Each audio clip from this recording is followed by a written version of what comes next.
It should have been a quiet shift at a Swedish factory. But then, strange malfunctions, a total blackout, and finally an encounter other people would have a hard time swallowing. So much for clocking out on time.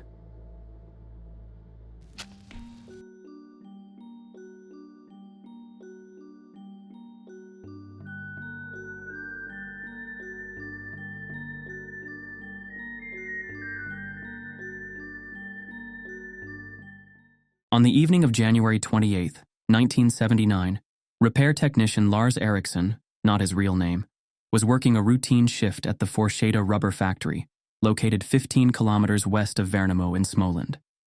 But things quickly spiraled into the bizarre. First, a series of strange malfunctions disrupted operations without any clear explanation. Then, the entire factory, and the nearby town, was plunged into darkness by an unexplainable power outage. As if that wasn't enough, the night culminated with a close encounter of the third kind. Eriksson came face to face with a 1-meter-tall humanoid, who then vanished into the night aboard a craft that was completely invisible to the human eye. The humanoid's extraordinary departure, as witnessed by Eriksson, had no precedent in Swedish UFO history, at least as far as Swedish magazine UFO-Information could determine at the time, making this one of the most bizarre cases ever documented.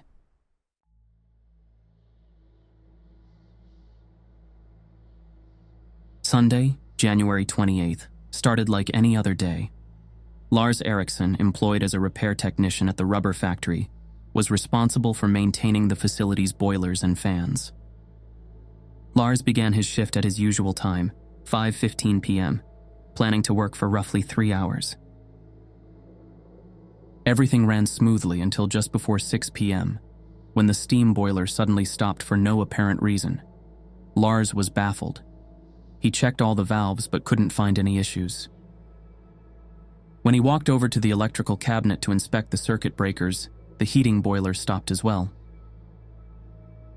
Lars made futile attempts to restart the boilers. He also tried releasing steam from one of the boilers through a valve, but not a single trace of steam came through the pipes, which was an anomaly, given that pressure should have been building in the system. While he was working on the steam valve, the control panel indicated that a ventilation fan on the 3rd floor of the facility had also stopped. "I've worked with these boilers for 16 years and have never experienced anything like this," Lars emphasized. Both boilers and some fans had stopped before on rare occasions, but never all at once. Nothing seemed to work. I was completely baffled. At that moment, the power went out.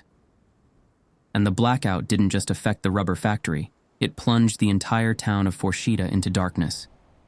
However, the outage was brief. When the power returned, the boilers and ventilation eventually restarted on their own, without any action from Lars, which is technically impossible. The time was approximately 6:15 p.m. Lars carefully checked that everything was functioning as it should, put on a jacket, and started walking down to the pump house, about 700 meters away, to start the cooling water pump for the factory's machinery system. When he was halfway there, he spotted a small dark figure at a distance of 25 to 30 meters, which he first thought was a boy around 7 or 8 years old.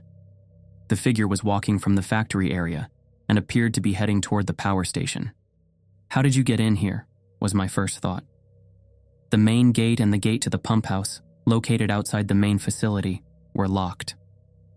Either he must have crawled under the fence surrounding the factory, or he was the son of one of the supervisors, I thought to myself.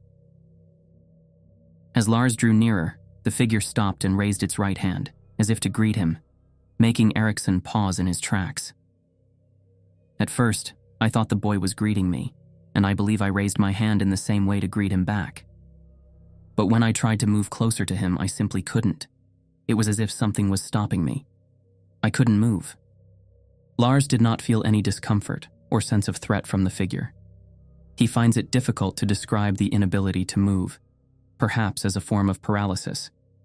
When specifically asked about it, he says he isn't entirely sure whether it was that he didn't want to or simply couldn't move closer to the mysterious figure. It wasn't until the boy suddenly turned around that Lars realized he wasn't dealing with a human at all. All at once, it made the strangest kind of turn, he says. I've never seen anything like it. It was like a floating motion, with first one foot slightly above the ground, then the other foot in the same way.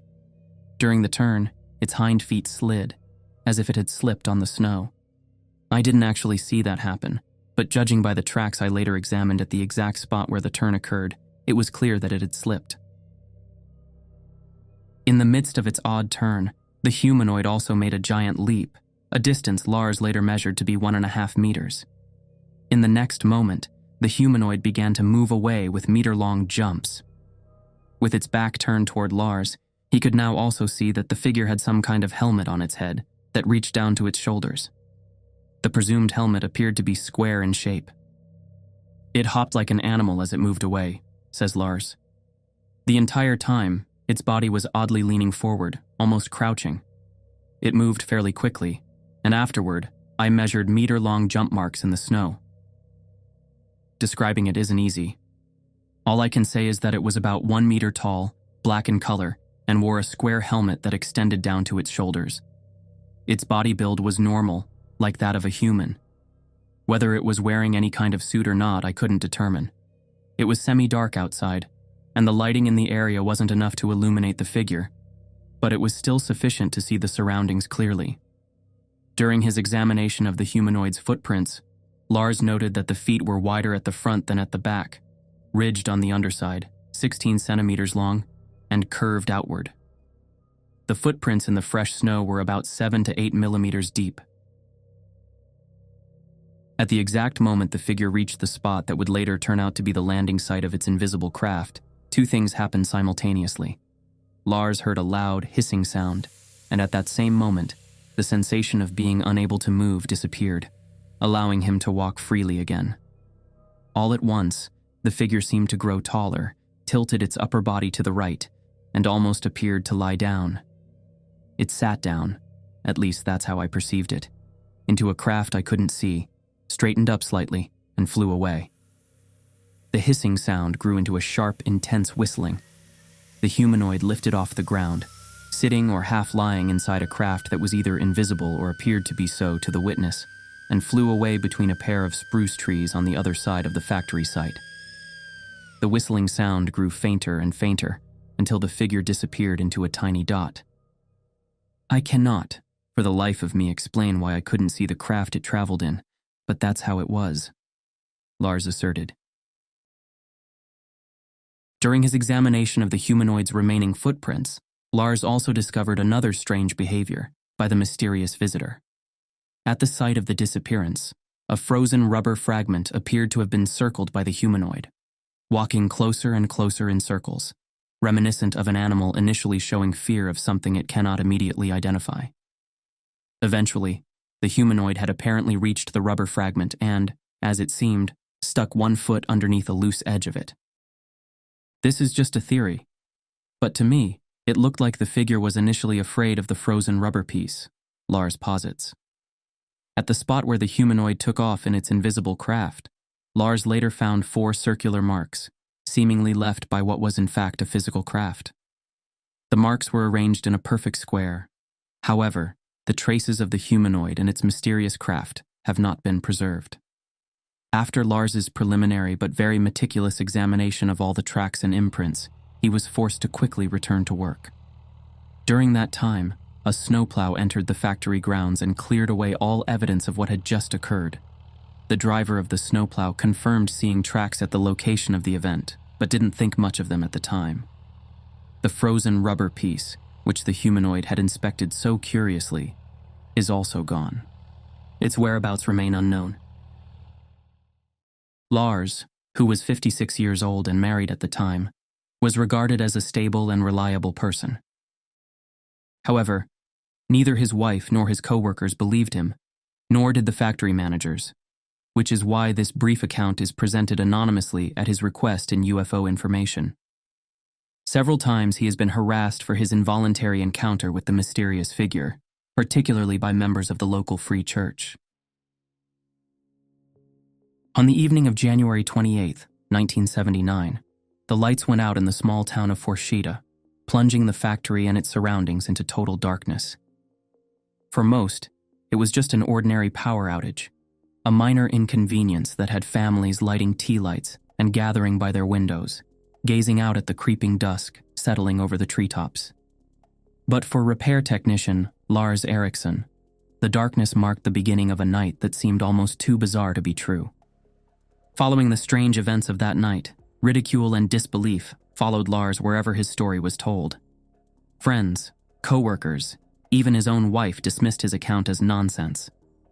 The free church community, in particular, hurled accusations, painting him as a liar or worse. Yet those who knew Lars described him as steady, rational, and not prone to flights of fancy. Stepping beyond the easy dismissal of the crowd, we must all ask ourselves, why would such a man invent a tale like this, knowing full well the consequences? But as all things played out, he became an outsider in his own community, judged not for what he had done, but for what he had seen.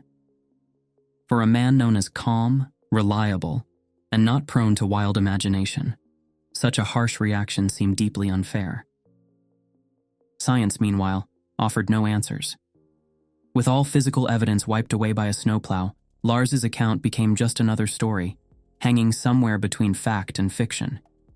And that's the most frustrating part. The physical evidence had been right there, within reach. What kind of craft leaves behind perfect circular marks in the snow? What kind of figure moves with animal-like jumps and then disappears without a trace?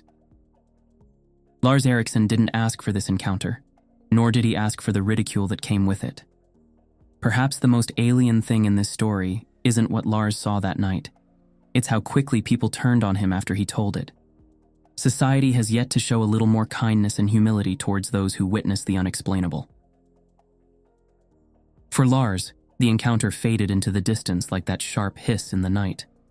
But the stigma, that lingered far longer. Meanwhile, the rubber factory is still right where it's always been, like nothing ever happened. But we know. And others know. And some are still looking out their windows thinking back, as well as hoping for new answers.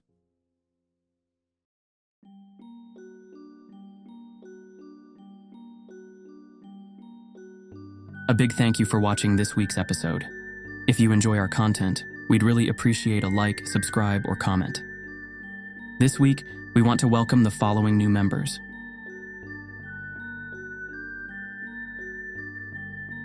We also want to thank you for the super thanks. And the coffee. See you next week for another exciting case from Scandinavia.